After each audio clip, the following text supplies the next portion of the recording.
Magandang gabi po lahat ng mga kapatid ko.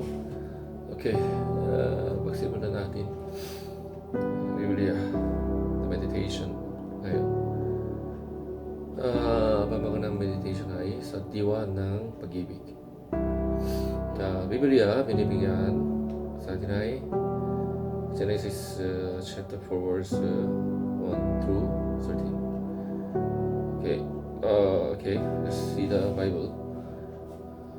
Pagkatapos noon, sumiping si Adan sa asawa niyang si Eva at nagpubuntis ito. Nang manganak si Eva, sinabi niya, nagkaroon ako ng anak na lalaki sa pamamagitan ng tulong ng Panginoon.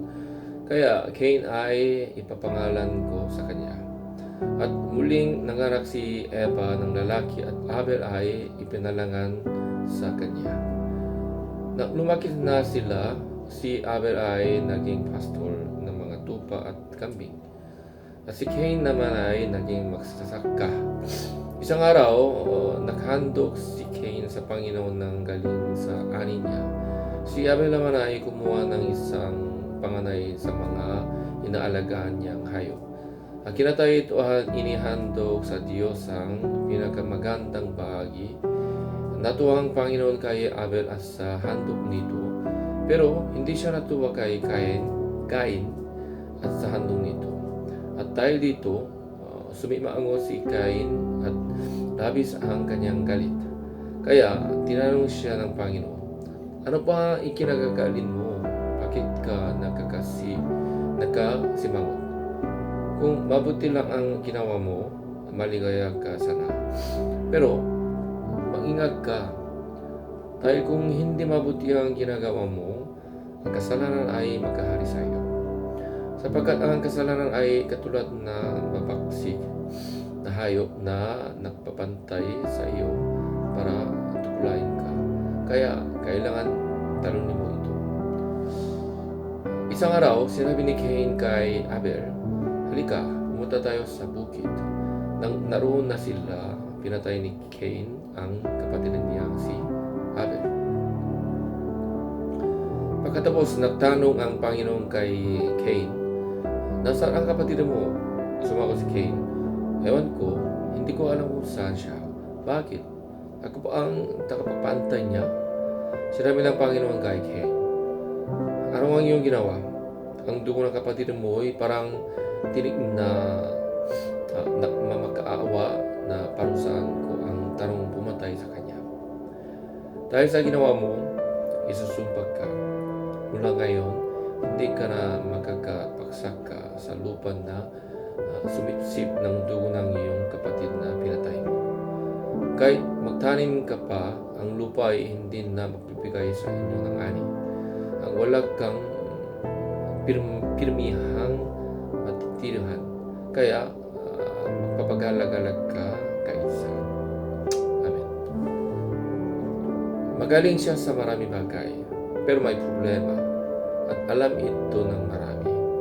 Pero dahil mahusay siya sa trabaho, walang humarap sa kanya upang pag-usapan ang panirang galing niya. Sa pagtaan ng mga taon, marami siyang kasamaan na nasaktan ng damdamin.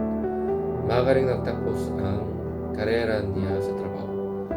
Pwede pa sana siyang nakakalungkot. Kung kinausap ko lang, sana siya naman pa. Sa Genesis 4, makikita kung paano dapat pagsabihin ng isang tao na may pag-ibig. Bilang magsasaka, naghandog si Cain sa Panginoon ng galing sa ani niya. Pero ipinaliwanag sa kanya ng Diyos na hindi kalugod-lugod ang paghahandog niya. Dahil hindi tinanggap ang handog niya, sumimango si Cain at labis ang kanyang galit. Tinanong siya ng Diyos, ano pa ang ikinagagalin mo? At sinabihan niya si Cain na talikuran ng kasalanan at gawin kung ano ang mabuti ang tama. Pero hindi sumunod si Cain sa Diyos at gumawa siya ng isang kakilakilaw na aksyon. Hindi man natin mapipilit ang mga tao na talikuran ng kasalanan niya.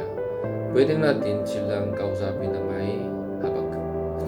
Sa Sa pamamagitan ng pagsasalita ng katotohanan sa diwa ng pag-ibig,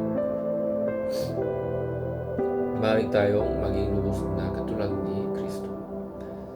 Sa tulong ng Diyos na nagbibigay sa atin ng tengang marunong makinig, pwede rin tayong magtuto na tanggapin ang masasakit na katotohanan tungkol sa atin na hindi madaling tanggapin. Manalangin tayo. Ama, bigyan mo po ako ang tapang upang pagsabihin ang iba na ng may pag-ibig. Tulungan mo po rin akong tanggapin ang katotohanan kahit na masakit sa pangalan ni Jesus. Amen. Habang binabalikan mo ang iyong araw ay pagnilayan ang tanong na ito. Bakit mahalaga ang pagsabihan